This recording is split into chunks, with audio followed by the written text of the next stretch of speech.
high-speed driver mode.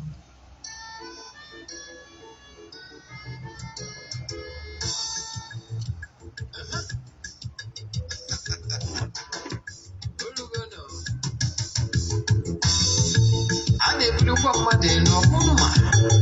When you make come, you put it in. See, I can't coach you.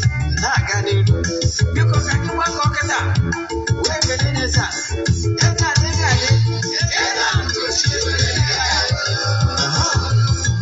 Yes, I know Ugochi tubelu. Walk on my oraifite. You got it.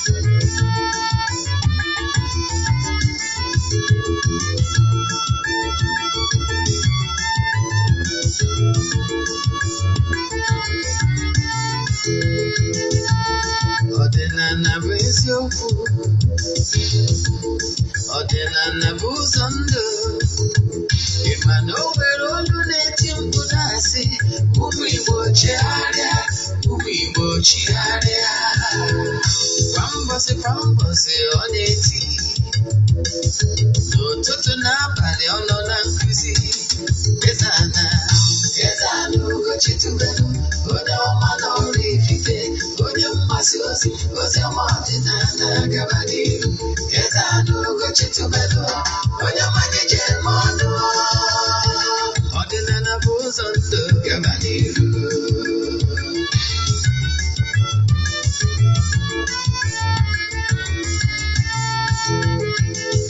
Eze-Ana Ugochi tubelu, onye ọma na oraifite, onye mmasị ozi ọma ọdịnala gaba n'ihu.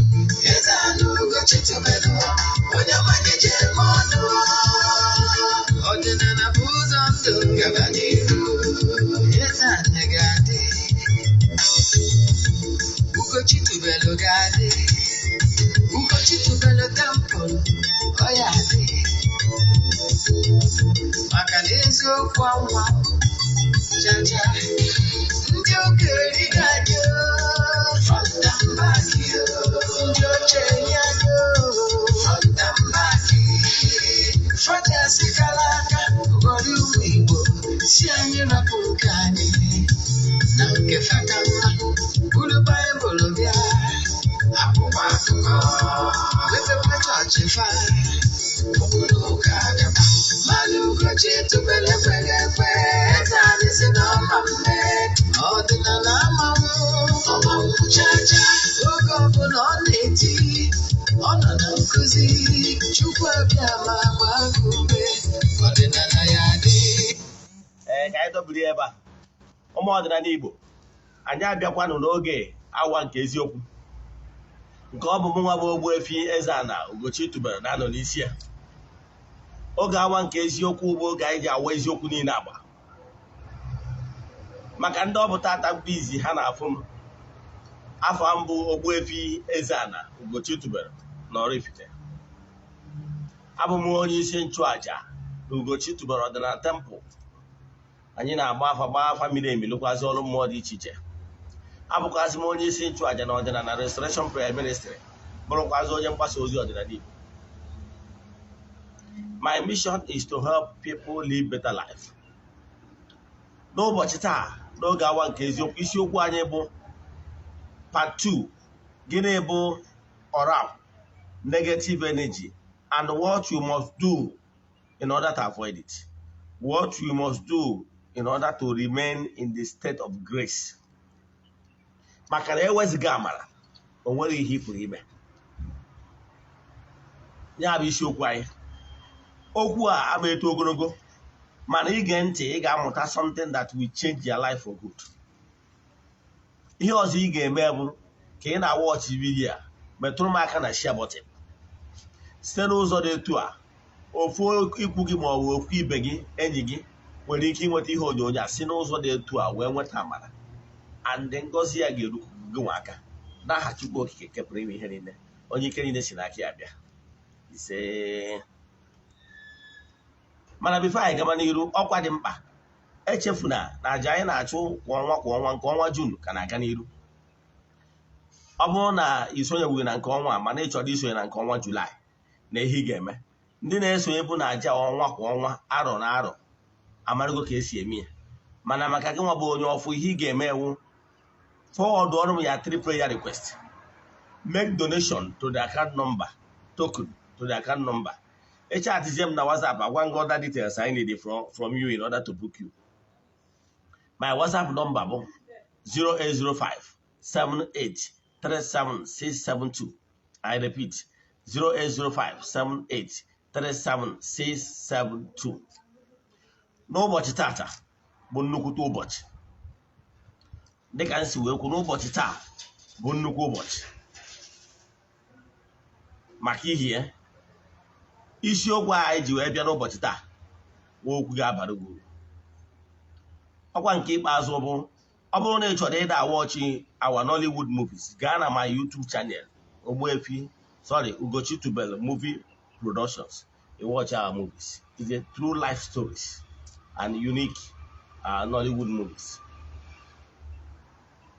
Ọ bụrụ na ije ebe ahụ click and subscribe ka ọ ga-abụ any update nwee ike nweta ya. Then ka anyị gamazie n'ilu na nkụzi anyị ji bịa. Dịka nsikwu nkụzi a ama eto ogo mana ige ntị mụta ihe. Anyị na ya akọwa ihe gbasara Oro-akwu. Ihe gbasara Oro-akwu, ihe gbasara negative energy, kelu ka ndị mmadụ si eketa oke na Oro-akwu ya na negative energy. Ọnya ka eji bịa.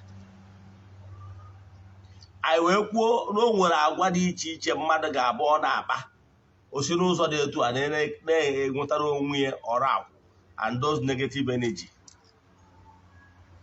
Anyị wee kwuo ka ọrụ mmụọ ị na-alụ ka ọfụ ị na-agọ wee mịtara gị ezi mkpụrụ na ị ga-agba mbọ na-anọ n'ọkwa dị asọ.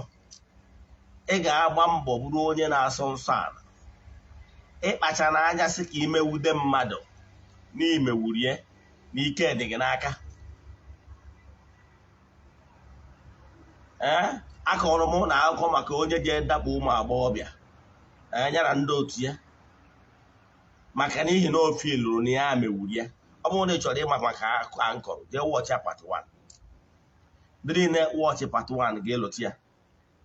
Agwago m my friend nọ Ọnịcha ka o follow up that case. Yes, ka o follow up that case.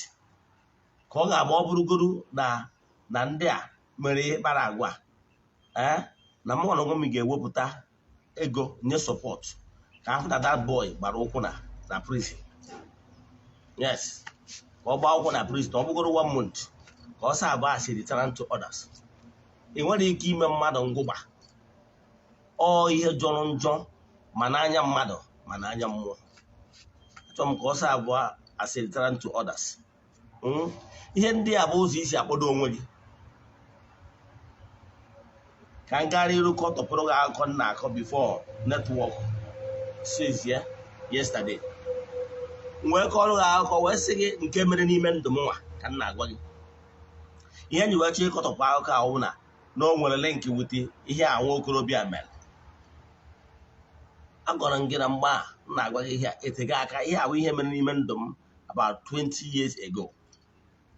Wee gwa gị mgbe ahụ ebi m Ọka. Ebi m Ọka that time. Na ime na mbi Ọka that time ana m abịa m Ọnịcha. And every day na m ege paper. My favorite that time was Sun newspaper. So mbịa ụbọchị anwa egotawuro m ya duto onye na arọsị ka m mitie egotawuro m mgbe m jipụtazie na mgbede.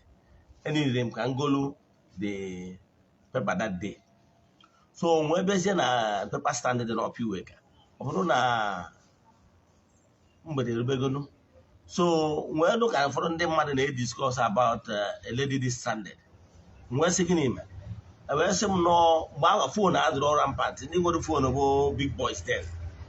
So wee bụrụ na ọ bịawala ọ gwara nwanne nwoke bi Ọnịcha na ya na-abịa bi n'obodo.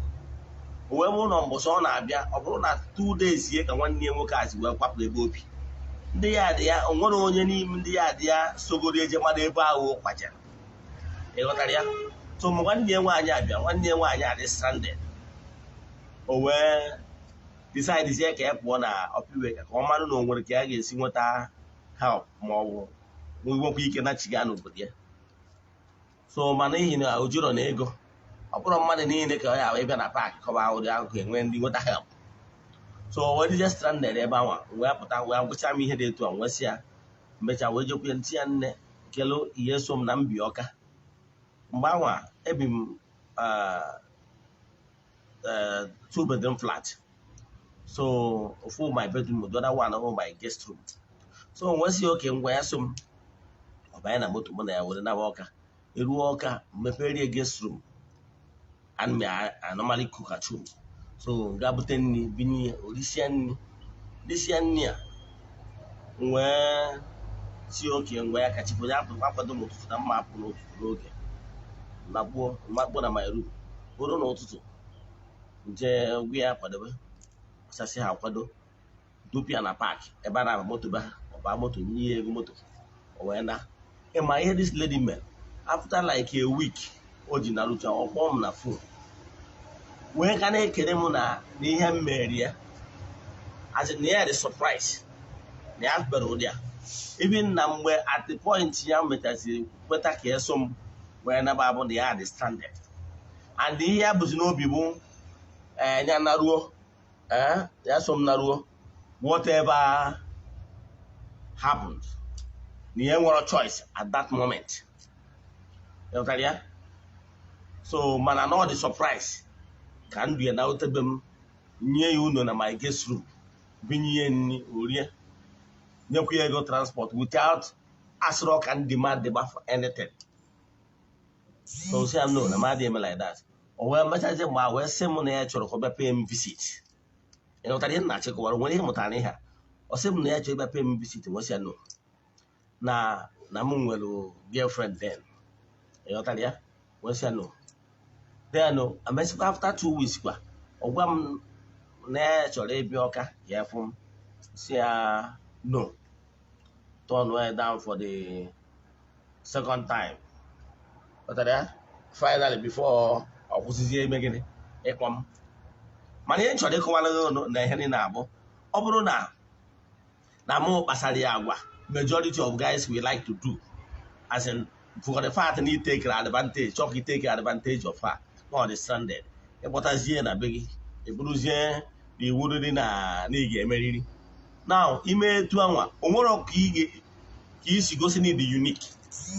Ọ bụrụ na m mere etu anwa o nwere ike ikwe mana tomorrow o ma erota mnwa ama ndị ihe a merie na ọ ga-eji data nkọgide akwụkwọ tiri obicha ụgwụ ya maka na ụdị a adịrị izu ọbụla ka nta onwe mana adị m agwụkwa gị na ọ gwara ọtụtụ nsọ m gaghịsi ga-emekwa the same thing mmere.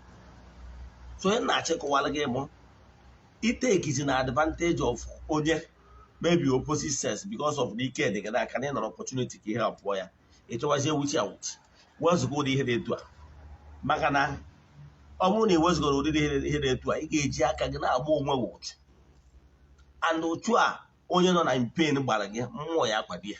Ana m achọ ịgwa minor things anyị ụmụ nwoke na-eme na ụdị na ike dị anyị n'aka ma ọ na ụdị anyị gbo odogwu ka nkọlụ that lady na-agwa gị adakporo n'ike na Asaba chatịrị m yesterday wee sị m na-emesịa mana mgbe ada nwoke a na-adakpu ya n'ike ahụ na ya na-ebe akwa na-abụghị ọnụ si ya na ihe ị na-eme na ọma datara gị mma nke nwoke ọ gbasara dị ya o megide ihe niile ahụ ọ na-eme megide nnọọ ihe niile a mechaa mana ana m achọ ịgwa gị na anya bụ ihe o mere n'aka ọsọ nwa dị lady blue anya mmiri n'anya wee na-abụ ya ọ bụrụ just because she's in pain. Can I want to tell about what is happening in spirituality? Akwa ọbụla mmadụ bel suo ude nọrọ n'ihe pain ebele ọbụla mmadụ bel ma ọ nọ n'ihe mgbu ma ọ bụ mgbe mmadụ nọ n'ihe oke ọṅụ tie mkpu ọṅụ wee kpee ekpere a ọ na-adị ile karịa ịmarizin maka na mgbe ọbụla ị nọ n'oke ọṅụ ma ọ bụ na ị nọ n'ihe oke mgbu you radiate more blessing, that is more vibration, more aggressively. So whenever you are in pain, that is a great time for you to pray. Because you must get angry with every condition you don't like that's happening in your life for things to change. You about it. Etu agodi when I'm going to a point of joy. When you another time of prayer. Your spiritual vibrations will be very high. And when they hear what I have, yeah, guys, so here na check while again. Zeli hiobuna gebute mad ebo, especially when you are good as charged. Now, whenever you are driving on the road, maybe those spoiled roads has potholes, please, to avoid attracting unnecessary roads, pay attention to other road users. It's not in the comfort of your car. Then in Agazi, you may pay attention, you're not flashing the matter water. Onwere ụfọdụ bụ na hairdress go everybody nnukwu temper dear to their heart. They are going at that moment. And believe me, we immediately flash that water. It might change their mood. I can only flash that one go only white. A man he begin all this year born age. Or he made over the pain pneumonia. And the more no the pain, only pain here when he came, where will I start from? Only aqua, or swarm there. Only get take here, maybe Okada, or a long distance in a chiazo. They check him on another aqua. Okay. Only at time is against the person at that point in time. No, on the gelate. Only that he spoil the person's mood.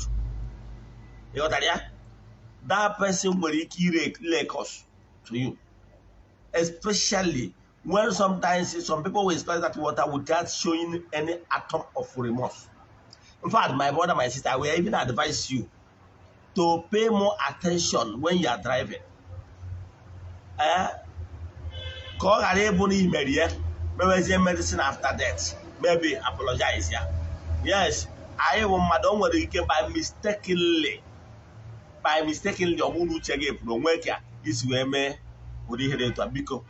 Don't forget to apologize. At least it might annul or minimize the witness of the cause the person will have. But if he can avoid it, if he can slow down very well, believe in me, even the person flash your water, Gamma truly needs slow down. But now this particular flashing of water now, you're unavoidable. Okay, I got that. But I'm maybe a mayor and then in on the comfort of your zone, you don't care about another road users. Or about Wobi. So avoid the Ihini Bute can the mother now bugono. And especially Mbana bugono there when you are as guilty as charged. So he gave me a mambo funny wopulaka. Me ha ga-ebute ka ndị mmadụ ịda abụghị ọnụ n'ụdịrị iche iche. Wepụ aka n'omume iko ndị a ga-ebutelu negative energy. Ọ nwere ka ị ga-esi wee na-cleanse negative energy. Echefuna, ọ bụrụ na ị nwere ike igolo ncha eji asa ụchụ anyị na-enwekwu ya. Ọgwụgwa ndị nwere ya, ifolo ma ndị nkụziri etu ị ga-esi wee use some certain items. Only you want to from your end. At least I'm not so many things you may want to, but at least you making what I'm trying. You wouldn't eat now when I saw both of them. And those are important, especially when you have sexual intercourse with only your legal, legitimate wife or partner. Then, of course, don't show the call again. On a dimma, and when they go see dimma, who make all. Ke umune le gosi di ma bụ mmekọ ke umune o nwere abụ anyị na-abụ mgbe ahụ anyị na-eje ụkwụ ọbịa abụ abalị ọ ga-adị mma na enwe ike na-engage onwe gị na communal prayer, communal gathering, communal rituals, communal sacrifice. Can we want to name it? In every religion all over the globe knows and preaches the importance of coming together as in feast and in rituals and festival together. Onye abatalu otu dị iche iche na okpukpere niile dị iche iche ji wee nwee ọgbakọ n'ime onwe ha gathering ka ị nwee ike na maka na asị na post na mmekọrịta ahụ bụ ụtọ. There's love in sharing. When you are in the group of people na-ekwukọ okwu ọnụ, na-ekpekọ ekpere ọnụ, na-alụkọ ọrụ ọnụ, na-achụkọ achụ ọnụ, enwere benefit. Onye agbata na ịbịa na Ugochi na temple, anyị nwere two groups, the children of the temple and the friends of the temple. Ndị nwekwa nke ọzọ anyị na-agara isi nke anwa dị open for everybody to join. Nke anyị na-eme monthly rituals. Ị nwere ike join ya. The importance of praying together and sacrificing together. Ọ bụrụ mmadụ ga-agwa gị ụdị aja dị etu a ga-efe alụ ya na ọ bụrụ na ịma uru ọba ka mmadụ flat. If you have uru dị na igwe bụ ike, ịnịdọ ka ndị Igbo gwa gị ya na Igbo bụ ike ka mmakwara ofu atụ. Ọ bụrụ na ị nwere a bad note of maybe 500 naira that is bad, o nwere ike ọ bụrụ na ochie tia or one thing or the other or the chọrọ clean, and you find out that some people may reject that money. Believe in me.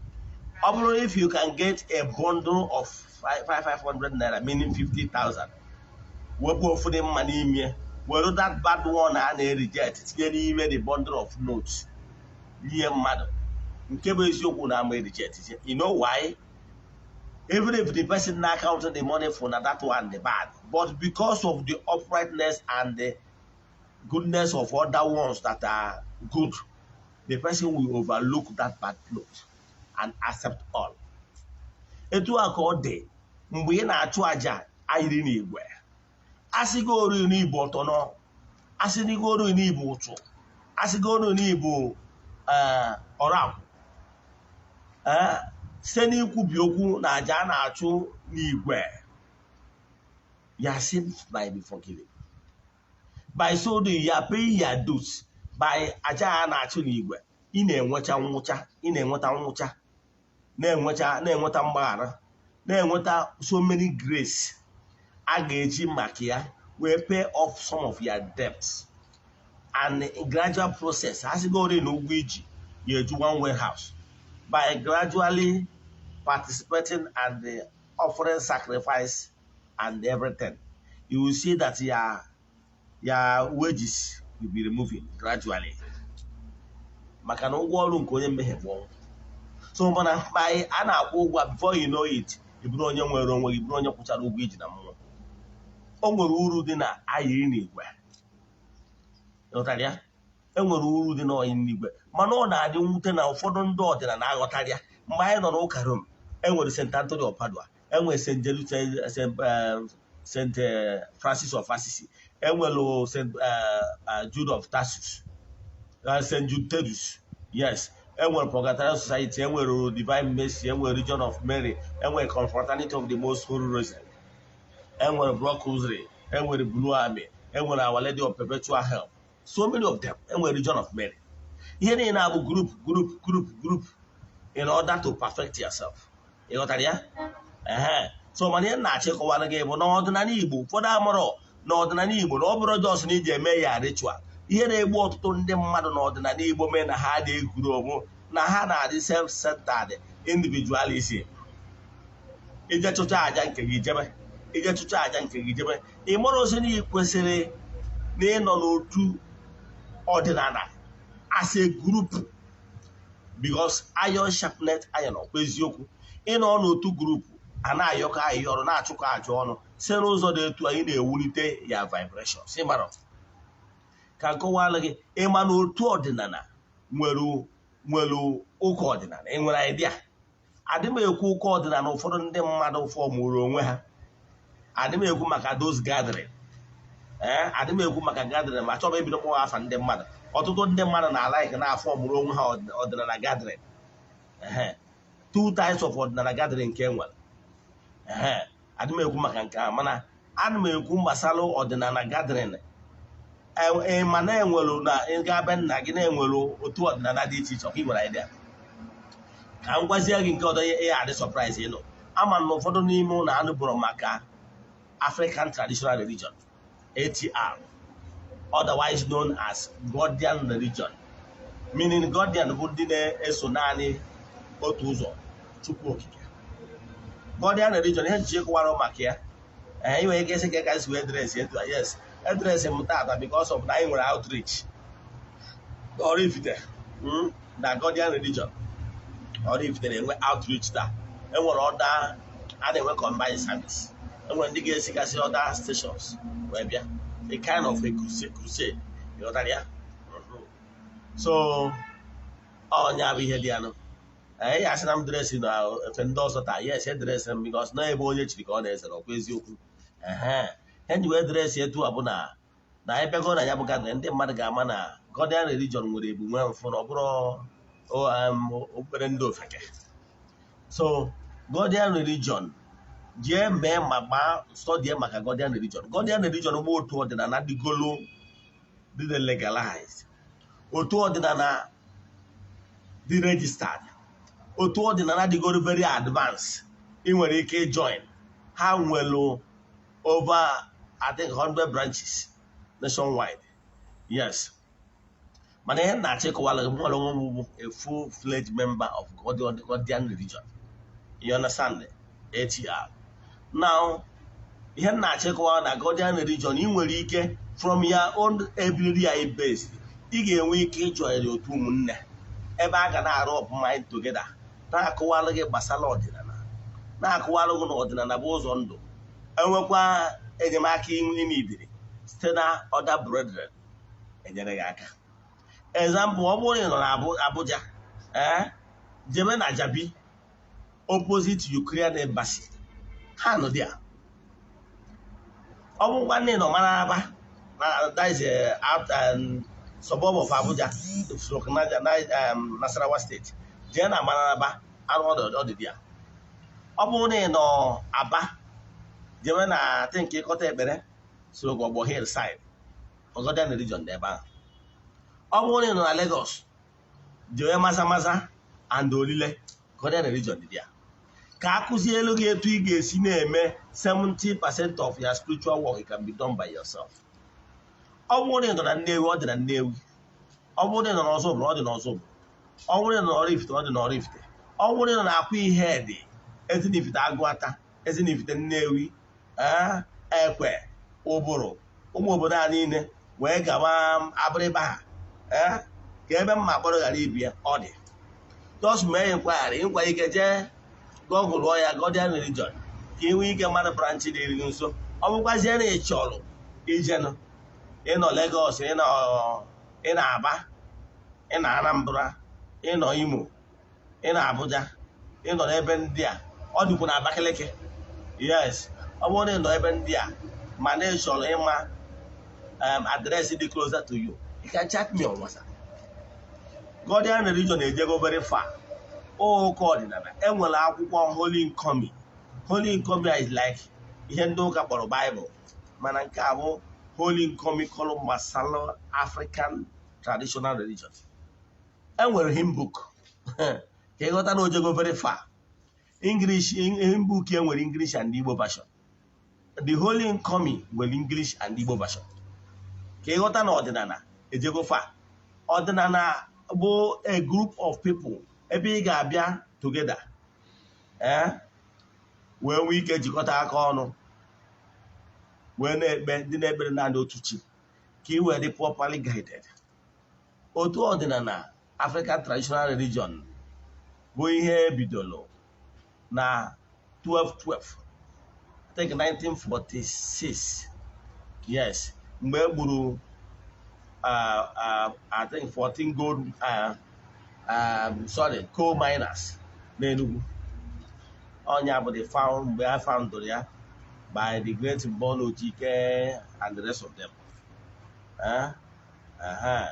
And the Chief Iwunna and Onyema Dike na Nunubi. And those are great personality of Igbo sons and daughters. They found this October. So ebe ọ bụla ị nọ ị bịa ka e kụzielu gị etu ị ga-esi were na-emedu ihe dị n'ọdịnala by yourself dịka nwafọ ọdịnala Igbo.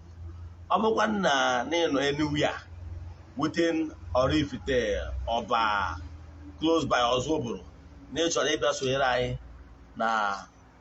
n'ofufe ka ụbọchị taa anyị na crusade a were ọsọ ji were ije bịaba ebe Godian region dị n'Oraifite bụ na Okwu-Edo.